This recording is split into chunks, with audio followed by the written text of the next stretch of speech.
ওর মতো ওর জীবনটাকে ও যাপন করতে পারে, এটা একটা স্বপ্ন।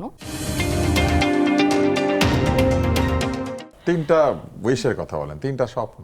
ধরেন একসময় আপনি যেভাবে বয়স বলেন, একটা 70 বছরের বাঁধন তো হবে একসময়, যদি হয় ইনশাল্লাহ।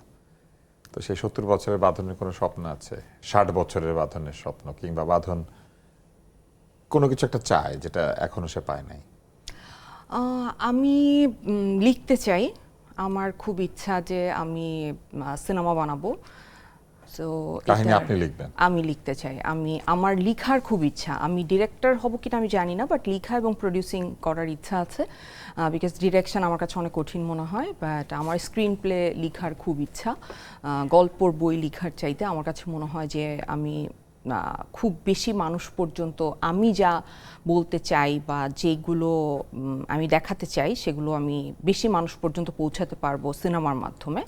এটা একটা ইচ্ছা আছে যে আমি আর মানে ওই বয়সে হয়তো আমার একটা দুটো কাজ এরকম হয়ে যাবে। আর হচ্ছে আমার মেয়েটা ফিনান্সিয়ালি ইন্ডিপেন্ডেন্ট হয়ে যাবে, এটা আমার একটা স্বপ্ন। আমি আমার মেয়েকে চাই যে ও যাতে ফিনান্সিয়ালি ইন্ডিপেন্ডেন্ট থাকে, ওর মতো ওর জীবনটাকে ও যাপন করতে পারে, এটা একটা স্বপ্ন। আর আরেকটা স্বপ্ন হচ্ছে আমি যেই দেশটায় বাস করি সেই দেশটা হঠাৎ করে একদম চেঞ্জ হয়ে যাবে। মানে আমরা একটা এমন দেশে বাস করব যেখানে আসলে প্রত্যেকটা মানুষ, সেটা ধর্ম, বর্ণ, গোত্র, লিঙ্গ নির্বিশেষে প্রত্যেকে তার স্বাধীনতা এবং অধিকার বুঝে পাচ্ছে, এবং একটা নারী বান্ধব দেশে আমি বাস করছি।